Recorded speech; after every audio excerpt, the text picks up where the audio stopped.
Nous sommes Debt for Climate ou Debt pour le climat, RDC, et c'est un mouvement qui réunit les organisations de la société civile, les organisations environnementales et même des mouvements religieux d'ici global dans le but d'obtenir l'annulation des dettes pour la plupart illégitimes et illégales qui ont été imputées à titre gratuit à des pays.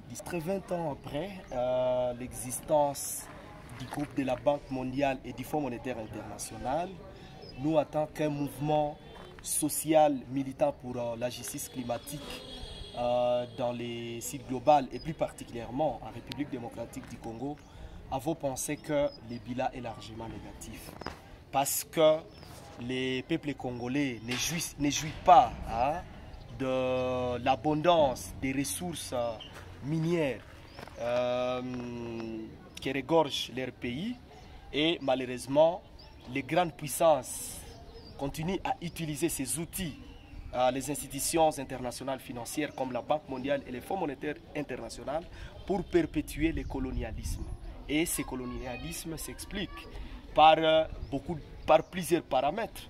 C'est par exemple la dette coloniale de la République démocratique du Congo, évaluée à 46 milliards de francs belges, une dette qui est illégitime, une dette transférée de manière illégale et en violation de tous les traités internationaux qui pèsent sur l'économie de la République démocratique du Congo.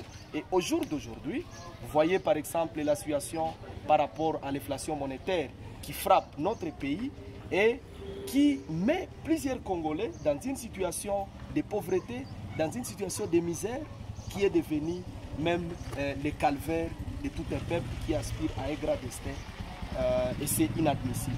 Alors, la solution passe par quoi? La transition énergétique qu'on demande doit se faire dans le respect des droits de l'homme, dans le respect des libertés, des droits et libertés qui sont reconnus à tout être humain. Parce que c'est quand même anormal pour les pays du Nord, en utilisant évidemment les instruments comme la Banque mondiale et le FMI, à pouvoir imposer aux pays pauvres les moyens de remboursement des dettes que nous leur devons.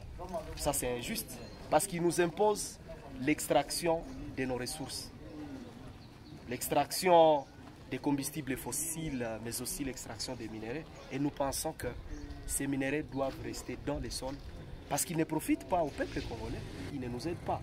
Il est inadmissible que la République démocratique du Congo ait une dette actuellement de plus de 10 milliards de dollars américains. Alors que ces gens, quand ils viennent, ils disent qu'ils nous donnent des prêts. La Banque mondiale, par exemple, imaginez les FMI, lorsqu'ils nous accordent ces prêts-là, ils sont les premiers à déployer leurs agents à la Banque centrale pour s'occuper du suivi, pour s'occuper de ce qu'ils appellent la supervision de ces prêts. Et derrière ça, ils veulent se faire juste des gros salaires. Nous sommes un pays solution, comme vous l'avez dit, et les ressources que nous avons doivent réellement bénéficier à nous-mêmes, d'abord avant de bénéficier à d'autres personnes.